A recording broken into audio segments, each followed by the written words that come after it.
Okay, time to have a deeper conversation about the weather with meteorologist Theo Cook. And look behind us here.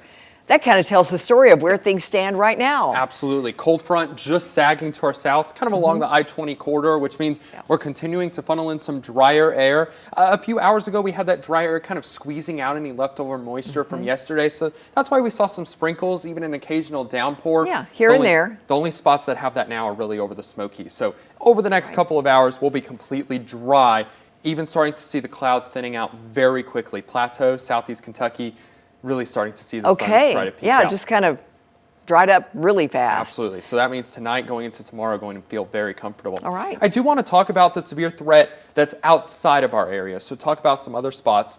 Eastern Colorado into parts of Kansas, Oklahoma, and Texas. Pretty high-end severe weather event, mainly for hail. So something kind of interesting across the east of the Rockies here.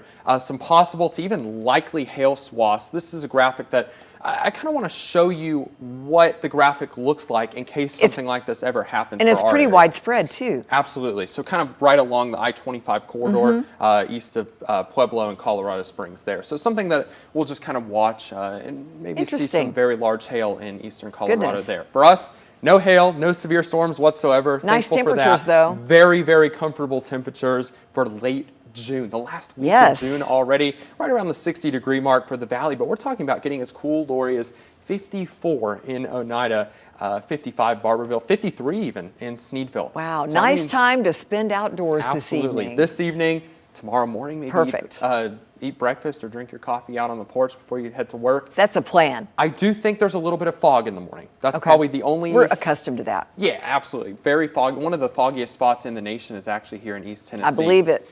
That's really the only hiccup to tomorrow. I'd say tomorrow's a perfect day otherwise, and it's mainly in the valley, mainly spots that saw quite a bit of rain from leftover moisture. That's one ingredient. Also cooling very quickly and clear skies. I think we have all of that tonight, and virtually no winds overnight tonight as well. All right. So mainly no winds tomorrow. The dry air, the blue means good.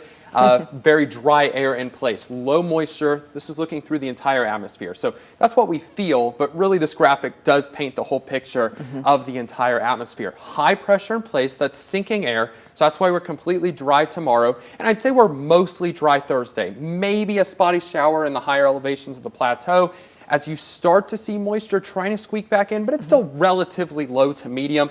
Southwesterly flow does return. So Thursday going into Friday especially, kind of a breezy wind out of the southwest. Look at what happens Friday. Changes here on Friday. Absolutely. Medium to even getting into close to that high, those oranges to reds. Cold front just to our north, associated low pressure. That means Friday, and then also going into Friday night and Saturday, rain chances will really start to ramp up. Doesn't look like a washout as of now. Doesn't look like it's extremely widespread. Not the flooding we've seen. No, flooding threat would be extremely minimal. I am watching very closely for a low and severe threat.